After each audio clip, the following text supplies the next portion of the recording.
Great to be here again, and hi Joy, and hello Poonan, and also hello to anyone else who may watch the recording subsequently.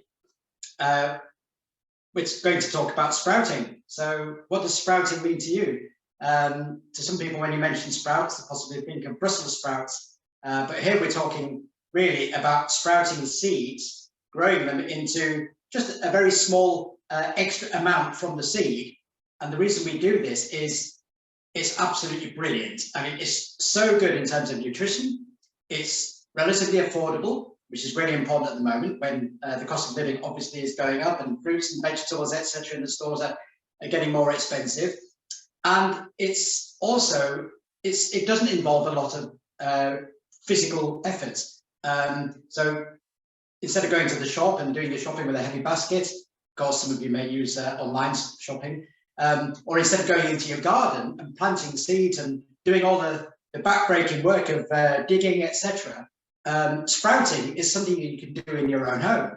And as you can see here, in our kitchen, we actually have a sprouting corner. Now, this is very much Annette's expertise. She really is, I call her the sprouting queen. I'm perfectly happy to let Annette take this on because she's done it for, I think, something like 20 years. And she's developed a lot of knowledge and experience. So she's going to go through some of the practical aspects, and then we're also going to touch on some of the nutritional benefits as well. So intersperse that information as we go along. So if you've got any questions, please don't hesitate to ask. There'll be time at the end. If there's anything that you really feel that you need to know in between, of course, we're happy to answer those questions as well. So I'll hand over to Annette for now. Okay, so I want to describe some of the ways in which you can do your own sprouting. But before I even say that, it's worth knowing that there are some supermarkets, I think, and certainly some smaller shops, health food shops and so on, that will sell ready-made. If you feel that you already sprouted, ready grown, if you feel that it's not something that you want to get into, but you do want to eat the sprouts, because we're going to persuade you of their nutritional wonder. They're like little miracles. So hopefully it's something you will be interested in having. But growing your own is obviously going to be cheaper. There's no plastic, or at least it's not wrapped in plastic, and you get to monitor it. You don't need to worry about pests and so on, as you might do with the garden or allotment. And you don't need to think about soil and so on. It's extremely easy on the whole. The first method I want to draw your attention to is a jar method. Now, I'm going to assume that most people have jars of this sort of size in their home. And this forms one of my sprouting jars. Now, I've got these for precisely the purpose I want it for as a sprouting jar. So it came with this lid. Now, this lid is actually a mesh.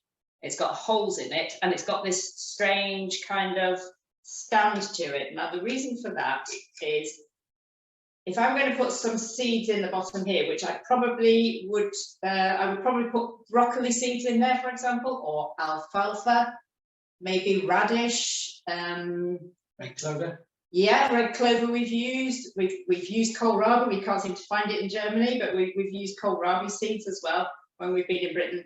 And so a thin layer of seeds on the bottom, and then I would fill this maybe halfway, it doesn't really matter, as long as it's a decent amount of water, with water, fresh, clean water.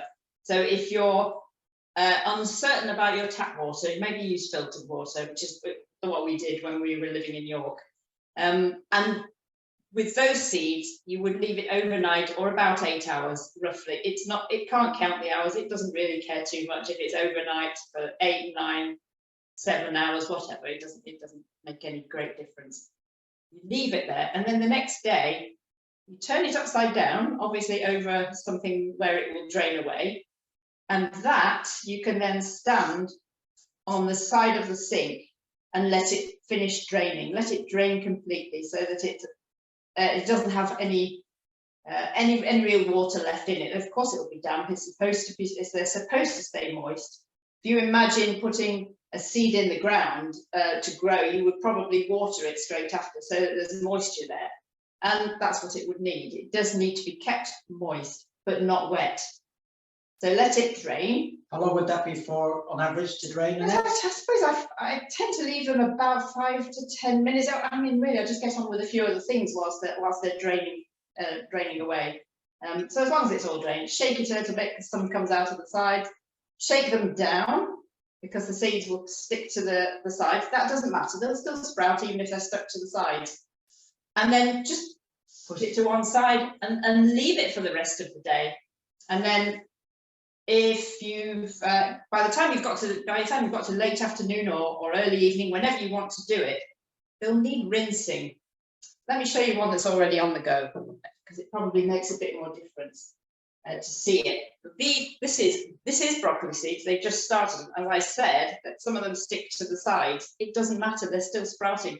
I've no idea if you can see that, but those were tiny black seeds when I put them in just yesterday, I think. Or I think it was yesterday, yes. And now they're actually starting to sprout. It's warm, so things are going quite quickly. They don't go this quickly in the summer. So I've just said you get to the afternoon or late afternoon, early evening, whatever. They've been for approximately 8 hours without water. They need some more water. So you take the top off again, pour water in, get it reasonably high so there's a good amount, so they're well covered. Top back on, and then tip them upside down again and let them drain.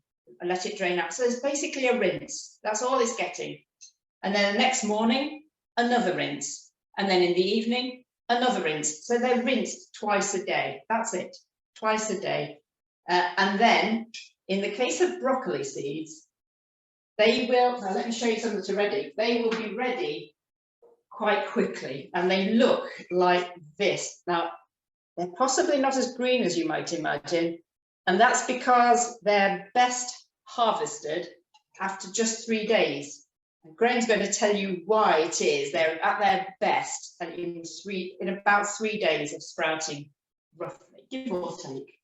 So broccoli sprouts, like a lot of the other cruciferous vegetables, which is things like kale, broccoli, cabbage, etc. They have a particular compound in them that is activated once we chew, chop, blend the sprouts, and that compound is called sulforaphane, and it's known for its potential anti-cancer properties. A bold claim, but there is a lot of research around that. It's also really interestingly something we actually only came across recently. It's also supposed to have some kind of benefit for people suffering from autism. And again, you can actually find papers around that. So it's remarkable that just in something that you can grow and eat, that you get all of those properties quite easily. The other thing about in the sprout version, if you think about a broccoli floret and the adult broccoli, already that's a great thing to eat. It's got fantastic nutrients in it, as we generally know.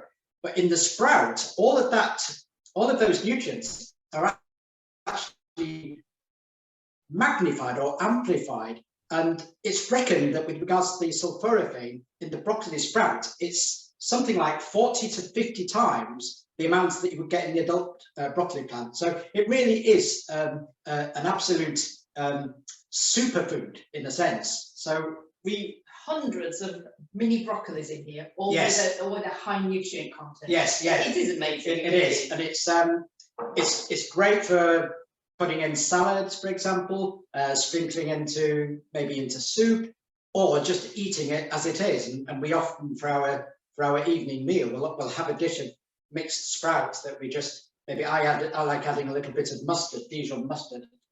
Annette adds something like sauerkraut or kimchi to give it an extra dimension. So fantastic nutrition and really worth doing.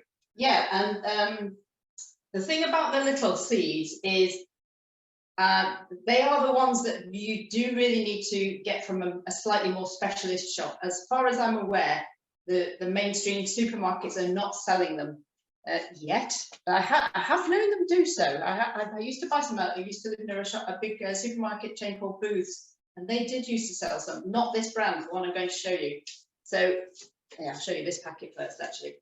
If you do go to a health food store, you almost definitely will see something that looks like this. It won't be written in German, but this is sold everywhere. We've always bought these. Now, the advantage of these is that they give you a lot of instructions on the back. So by the time you get to buy any of these things and you think, I've forgotten completely what I've heard, the instructions are there on the back for how long to soak it for, how many times to rinse it, and when it should be ready, roughly. That will change slightly, according to the weather and so on. We would really recommend that you buy them, as Annette said, that you buy them in this form, because these are organically grown. The ones, if you go in a garden centre, just buy your broccoli sprouts to plant in the garden, we don't really know what quality they are necessarily. They may be actually quite old, and they don't have quite the growing potential in terms of sprouting as the ones that are really cultivated, if you like, for doing that. So we really recommend that you get particular sprouting seeds. There is a very good supplier in the UK online as well called Aconbury Sprouts. So if you are interested, we would recommend going to their website. That's ACONBURY, and they've got a really good range of sprouts. They have, and information about how to do them. Now, back to the jar. I said earlier that anybody has a jar and you don't necessarily need this lid. So how are you going to manage if you don't have one of these special lids? Well, a lot of people use things like a muslin cloth and an elastic band. So as long as you've got something that will cover it and still allow air in and still allow you to drain it, for example, on a draining board, then that would work fine. Or as Jane suggested yesterday when I was talking to her about it, you could actually put a sieve over the top and let it drain that way. As long as it will stand and you can then put it all back and then go straight back in the jar, that would work too. So you may not need to buy any specialist equipment. It is a bit easier with these, but plenty of people do it in other ways. In fact, we heard of somebody recently who does it in a colander, doesn't she, with a cloth. That's something I've not tried yet and would be interested in doing so. So also good in the jar, as we've mentioned, is alfalfa, which a lot of people have heard of. Loads of people have heard of alfalfa. It's one of the things that people associate with sprouting. There are two things to note with alfalfa. It's almost the opposite story from broccoli, because I said that harvest the broccoli in 3 days. That's when it's at its absolute best nutritionally. It doesn't matter if it goes on longer. It just won't be quite as potent as it could be, but it'd be absolutely fine. With alfalfa, ideally leave it longer. Now there's something in it, which is I think it's called L-cannabinine. It doesn't particularly matter what it's called. It's at its peak at 3 days, and this is something that's not ideal for people with lupus. So if you know that you've got lupus, then this might be one not to have. However, for everybody else, the soaking and the rinsing and leaving it for about 7 days will allow most of the L-cannabinine to disappear anyway. So it's not going to be an issue for anybody, but just a little bit of caution if you do have lupus. Now you can let these grow. Hold on a minute, I've got one. This is growing. This is on its way. It's not. I think it's possibly at day 3. Yes, it's day 3, I think. So I'm going to let that go for at least 3, possibly 4 more days, and it will get nearly to the top of the jar, and it'll be quite green. And at that stage, when it's getting closer to being completed, I might put it on the window ledge and let it have some daylight. Until that point, they don't need daylight. They think that if you put them in darkness, that they're in soil, and that's where they're perfectly happy, because that's where they normally start growing. So they don't need a bright corner. Don't feel you need to put them on a window ledge. It's not the case. So they tend to be quite green, or at least part of them is quite green. And that's what they look like. We've nearly finished these now, so we just wanted to show you some that were in progress. You can do other things in a jar. It doesn't have to be these little seeds that turn green. But I thought that you might be interested, just in case you want those, because they're all nutritious. I can't think of a single sprout that isn't nutritious, and more so than the seed or bean or whatever itself. What about storage in there once you've jarred them up? Once they're in don't leave them on the side. Put them in the fridge. We've got them on the side there so that we can show you. But they are best kept in the fridge, because even in the fridge, some of them keep growing, so they will still continue to grow. The alfalfa and the broccoli, not so much, but I'll show you some that do in a minute. And in terms of how long in the fridge would you say? How long before you need to throw them away? Well, 2 things. One, you can probably tell they start to smell a bit funny. Get rid of it if it gets to that stage. But otherwise, maybe about 4 days, Yeah. something like that, and just eat them up. They look a bit slimy when they're old. Yeah, They go a you bit can slimy tell. as well. But we've got noses and eyes, and generally speaking, you can probably tell that you can judge for yourself if they're too old. There's one other thing I didn't mention, and I can't show you it here because this one hasn't developed them yet. But sometimes when they get a little bit longer than this, they develop this white appearance on them, and people worry about it because they think it's mold. It is possible that it's mold, but it's highly, highly unlikely. If you're rinsing them twice a day, it's likely to be root hairs. And if you look really, really closely, you can actually see them. You almost need a microscope, but you can just see them, little root hairs. And as soon as you rinse them, it all goes back to normal again. It almost looks like cotton wool, doesn't it? It does a bit, yeah, It's it does. unusual, and the mold can happen. Again, inspection, especially if it's too warm and they've not been given sufficient water. Yeah, and air. And air, yeah. You can do other things in a jar. You can do all sorts of beans and lentils and so on. So we wanted to have a look at some of those options at the moment. But just in case you've got one of these lurking at the back of a cupboard somewhere, or you feel like getting a bit more involved, then you can have a little tower full of sprouts going. And in this one, we've got chickpeas down here, mixed lentils, and on the top one, I've got radish seeds. Now, very often I would tend to do the more leafy ones in a jar for the simple reason that the small seeds and the small shoots that they create get a little bit stuck in the red cap at the top, but the radish seeds are big, so they tend not to. Radish seeds work in more or less anything without giving me a nightmare of having to pull things out, because it's laziness. You can certainly put the alfalfa in these, you can put the broccoli seeds in them, but they may get caught in these. Now what these are little drainage channels. So it's a slightly different method with this, and it's a little bit easier in some respects, and easier still than the jar, which is amazing. Because all you need to do with these, and I shall do it this evening, I'll take the lid off and I will pour water on top of this top one, and it will drain through here into this tray, and it will come around and get to the next drainage point, and then drain through there, and then into the next drainage point, and down into the collection tray. And that's it. When it's all through, then you just throw away the water in the collection tray, and you've rinsed them, and that's it. And not only that, there's no pre-soaking required, so you don't have to do this overnight soaking. This system allows for them to keep wet enough all the time, because it's got these ridges. So a tray like this is really easy for doing some of the bigger things, especially. It's not exclusively made for those. You can do your lentils in there, or you can do your broccoli in there. It doesn't matter, but I would prefer broccoli in there. It's easier, and lentils in there. That's easier for me too. Now in this case, I happen to have some mung beans here. It's all much the same thing.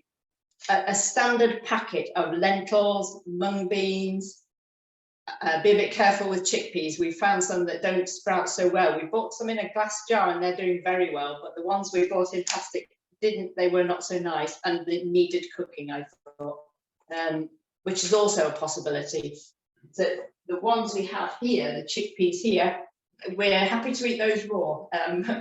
We've got sufficiently developed digestive systems now that can cope with that, and that's another thing. Initially we didn't, and we used to think, oh, that's a little bit demanding. So we have often cooked them, and we would choose to steam them for about 5 to 15 minutes, depending on how you want them. It's a lovely way of making hummus, actually. They make really nice hummus when you've got steamed chickpeas. So mostly we don't cook any of these because they're actually going to give you a little bit more raw anyway. And they'll go with anything. You can make a meal out of them. You can make wraps. You can salads, as you've already said. Are these specially developed for sprouting? No, that's what I'm saying with these. You can just get the standard things from the shop, and that's great. I mean, to my surprise, mung beans are a little bit more expensive than lentils, but we're talking really, really cheap here. So lentils you can do in about 2 to 3 days. They're done quickly. easily done in the tray system. So if you've got 3 layers, you could have 3 layers of lentils if you want. I've got another one here just to show you, just a fancy window ledge one, which I'm not using much at the moment because it's actually too light for the window ledge. I don't think it's ideal for the sprouts. They certainly don't need to be in sunlight at any time. So at the moment, that's not being used so much. And then there's one other extremely easy tray. This is ancient. I've had this forever. This is why it's cloudy. Just 3 trays like this, no drainage channel, just holes, and it drains through really, really quickly and sprouts easily. It couldn't be easier. I tend to cover it, maybe with a cloth or something whilst they're just sitting doing their thing. But as long as they've got air to them, that's fine. And if you have a concern about plastic, for example, which can be a valid concern, you can also source these in, I think, in like a terracotta sprouter or ceramic sprouters as well. Annette's had these for years. She uses them again and again and again, so she really has recycled them several times. Tell us about lentils. Oh yes, well, just before I tell you about lentils, we're going to go back to mung beans, which Annette mentioned. If you're not familiar with mung beans, you may actually know them as bean sprouts. So that essentially is what bean sprouts come from a mung bean. So what is it about beans when you sprout them? Why is it so special? Well, beans they're really a food that Annette's already alluded to. It can be a problem for some people, but she mentioned in terms of chickpeas. So obviously beans cause discomfort or flatulence for a lot of people. Now what happens when you sprout them is that the carbohydrate composition actually changes, and the storage carbohydrates which fuel which give the seed the energy when it's in seed form, when you sprout them, they actually convert into sugars, and that enables the problem compounds in beans to be reduced so that you actually are better able to tolerate them. So that's one advantage. The other thing is also there's a number of what we call anti-nutrients in beans. These are things which inhibit absorption or sourcing of the nutrients within foods. And you may have heard of phytates or phytic acid,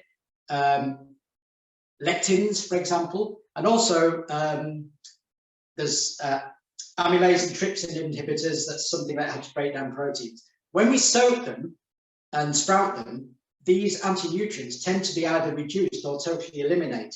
So it makes the absorption and the absorption of the nutrients or bioavailability of the nutrients, should I say, and the digestibility just generally so much easier. So that's another advantage. Annette mentioned there vitamin C, and this is the really exciting thing as well, that the vitamin C in lentils, for example, is reckoned in the sprout form that it is enhanced by 4 or 5 times the amount of vitamin C in the, let's say, just in the lentil that you maybe boil and simmer on the hob. So it really is actually very, very nutritious.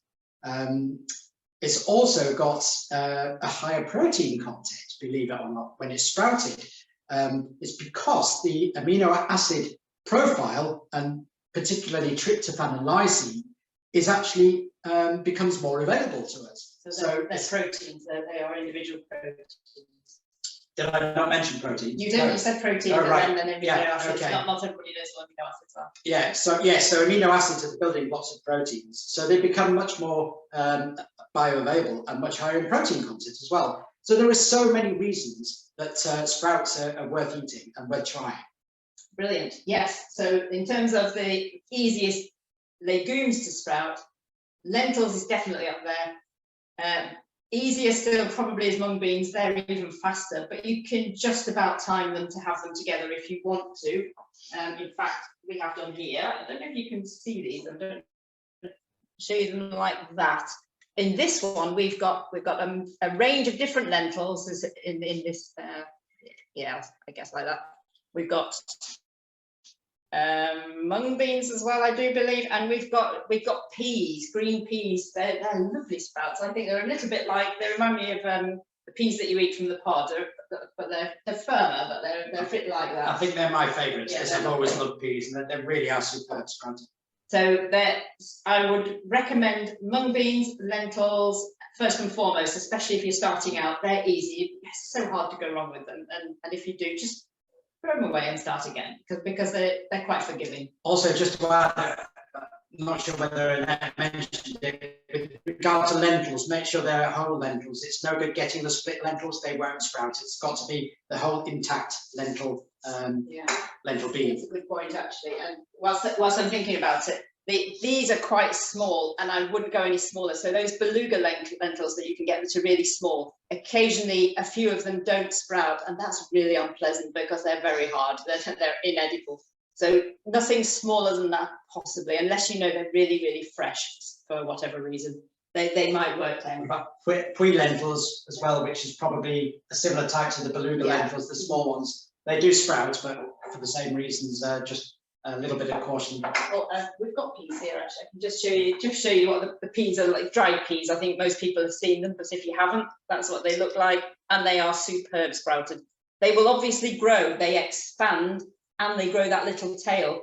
So anytime you sprout, literally anything you sprout, you're going to get probably double or triple the amount of volume. Certainly with the mung beans, you'll get far more than the size of that packet when you sprout mung beans. Not that you would do it all at once, otherwise you'd be rolling in them. With respect to the dried peas as well, we actually find, we're based in Berlin, in Germany, we find that we can buy them everywhere, in the supermarkets, virtually everywhere. I think in the UK, they're more difficult to buy in that form. And when we say dried peas, it's not those processed peas that you make mushy peas out of. These are actual just dried peas. Yeah, that's a good point. Another name for them is snow peas. And again, you can source them from some of the specialist seed suppliers like Aikenbury Sprouts, or your local health food store may stock them as well. Yep, that's good. Okay, so there's one other method remaining, and this really is for people who've got the desire to do this. It's completely different, and it's something I haven't used much until recently, and I've become very really quite passionate about it. And it's a sprouting bag. Now I've got I can't show you this very easily because they fall out, but I've got buckwheat in here, which won't take very long. It sprouts very quickly, and it's super easy in a bag because all I need to do is put the dried buckwheat. That's what that looks like. So almost little grains. So we're on to grains here. Dried buckwheat in the bag, and then I put water through the bag, rinse it really, really well. Again, do either with filtered water or tap water if you're happy with your tap water. If it's got chlorine in, I'm not so certain, but that's your decision. And then let it drain somewhere, either on the draining board on the rack, or hang it on the tap if you've got one of those taps that will do that. And then if you're keen enough, which you'll need somewhere to put it. I don't know if you can see that. I hope you can. We've got hooks on the side here, especially for the purpose, and little collection trays, which are former vegetable rockets boxes, yes, plastic boxes you buy rockets and things like that. So we use those again. So in order to do the buckwheat, you do not have to do a bag version. You can still do it in the jar. And I used to do a lot of buckwheat in this very simple tray. Now, the reason I probably prefer that tray for buckwheat than this, it does work, I've tried it, is the buckwheat has saponins in it, which make the water go, it makes the runoff water a little bit thicker. So it just takes a little bit longer, that's all. But it will still work. You can do it in any context. And we do other grains as well. And in fact, this bag, this is the one I managed to find here when I thought there weren't any. And I'm actually going to rinse this a second time, because even though it's coldish today in Berlin, these are drying out. So I'm going to do a 3 rinse on the bags. So I shall do that again in a moment. In this one, I've got oats. Now, the only reason I'm not going to talk extensively about sprouting oats is because they're actually quite hard to come by as a natural raw product, I think. Now, I'd love somebody to tell me what it's like in Britain, because I never looked for them there. We got it wrong here. I sprouted some a couple of times. Well, I attempted to sprout them and they simply didn't work. We didn't realise that they're very often heat treated so that they don't get, so they don't go mouldy, I suppose. So they're easier to store and keep. But we have found some now, and they sprout beautifully. And they are really nice. That bag, by the way, was sold as a sprouting bag and a nut milk bag, so that they are available in some places. The one I showed you first, I bought this ages ago when I lived in Cumbria, and I bought it from a health food shop, and they're not available anymore. They're from America, and so unfortunately, I don't know how to get hold of those. We couldn't even find them online, other than on. I actually made a mistake. Well, not a mistake, because it was a birthday present for Annette, and I actually ordered one direct from the United States. Cost about £10, I think, £10 or £11 plus shipping.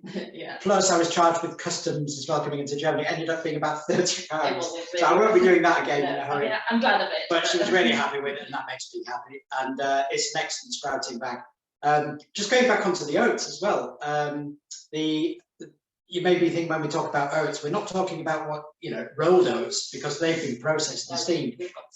It's So these are actually just literally like the grain that comes straight from the oats. They're sprouted, so that they have a little tail on them. They're quite small. They don't grow leafy. You don't let these grow leafy, or the beans for that matter. And we love these. Yeah. We eat them raw as they are. I put yogurt on them, a bit of fruit, and they're absolutely brilliant. But it's something maybe to aspire to if you get into a regular sprouting routine, then maybe it's something to look at in the future. I didn't show you buckwheat. They have also grow those tails. The only difficulty with buckwheat is trying to determine between heat treated buckwheat again and raw buckwheat. It just seems to be difficult to find, simply because they look the same. And the thing about buckwheat as well, and you can actually dehydrate them if you've got a dehydrating machine. Again, that's something else you may not aspire to that or wish to do that, but you can make sprinkles out of them that are really crunchy, and again, they're great in yogurt or on or as a base for chocolate, actually, a nice crunchy chocolate base, which we've done before a while ago. In terms of grains, I'm suggesting that the oats might be a bit problematic, but if you're okay with gluten, then the other grains will work absolutely fine. So you can sprout wheat easily, spelt, rye, they sprout really, really easily, and you can tell when they're done, they've got this little white tail. And there's just one other I wanted to show you before Graham tells you about these two. So he's going to tell us a little bit about buckwheat. In fact, do that now, and then we'll do this. I'll do this one after. Yeah, so buckwheat. I'm not sure if you'll be familiar with buckwheat. A lot of people who can't eat gluten-containing grains go for buckwheat because it doesn't contain gluten. It's actually what we call a pseudo cereal or a pseudo grain, which means it's not a true grain. It's more like a seed, but really, really rich in protein. And also, when you sprout it, again, it makes that protein more bioavailable, which is obviously really, really wonderful. But it's also rich into antioxidants as well, rutin and quercetin, both of which are incredibly beneficial to us. I won't go into detail now because I don't want to go into too much science behind it, but both of those are extremely useful things to have to eat. In terms of the quinoa, did you? Yeah, I was just going to. Yeah. But because the buckwheat is possibly not so easy to find, and certainly not to find the raw one that you can sprout, although it is findable. I used to do it quite a lot in Britain. Quinoa is even easier. Now, again, I don't know if you can see the sprouts on this. I've been amazed by quinoa. And again, you can do it in a bag, but I tend to do it in this. And it's so user-friendly that... just in case I saw Joy maybe wanted to have a look there. Let's see if you can see that. I put quinoa about this high in a jar, so quite a lot. So You'd think there might be a case of overcrowding, which does happen with some seeds. Put the quinoa in, put the soap water on, and I've read in a book that to leave it for about 4 hours. This is a short soaking time. However, I left it a couple of days ago. I left it for just 2 hours because I didn't have time to leave it any longer. Turned it upside down, drained it, put it over in the corner. Next morning, it was ready. It was literally ready to eat. So it is an overnight sensation. The quinoa is ready quickly. And you can then use this, especially if you've got quite a lot, you can use it like you would use normal quinoa. They're quite soft, it's easy, it's a mild taste. In fact, taste-wise, I would say most of them don't have strong tastes. A few do. A radish does, for example. Mustard seeds are strong as well. Onion, if you can sprout onion seeds, we haven't had any of those for a long time here. Fenugreek, they're quite strong as well. But other things, they're generally quite mild. And these are particularly mild, combine very well with a sauce, and just make it so easy. They're really super easy. So quinoa, like buckwheat, it's a really, really good source of protein. And again, if you're not able to eat gluten-containing grains like oats or rye or wheat, quinoa is another pseudo grain which is really digestible, and it's full of other minerals and vitamins. So rich in magnesium, zinc, for example, but also B vitamins and vitamin C. And again, as with some of the other seeds that we've alluded to, the content of those B vitamins and vitamin C and minerals are enhanced through sprouting. So again, you're getting a real super powered version of the standard grain. I'll just add, seeing I've got it here anyway, in this bag, so the expensive bag from America that cost all the money, I've put a lot of beans and lentils and so on in that, about 6 tablespoons roughly. It's sitting in water at the moment because I think the beans definitely do need pre-soaking. I don't do that with the buckwheat, and I don't do it with the oats. I just rinse it really, really well in the bag, let it drain and hang it up, and then rinse it again the next day or later that day, depending on what I need to do. As I say, it might be 3 times today. But for beans, they really do need pre-soaking because they're really hard and dense, and they need that.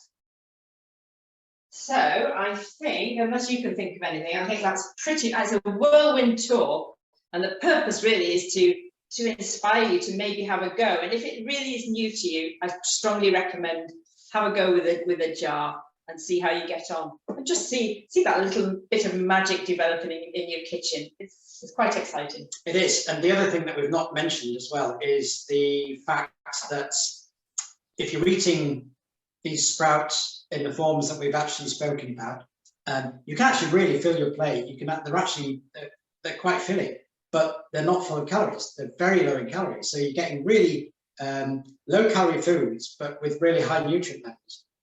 So it's a bit of a win-win really, and we love them, and it's become a regular part of our daily meals. So we hope you might be inspired too, and we hope you've found this useful. And if you have any questions, then yeah, please ask, and I'm happy to answer any on email as long as they're brief questions at any time. I'm passionate about it. I love doing this. So I'm no good at email.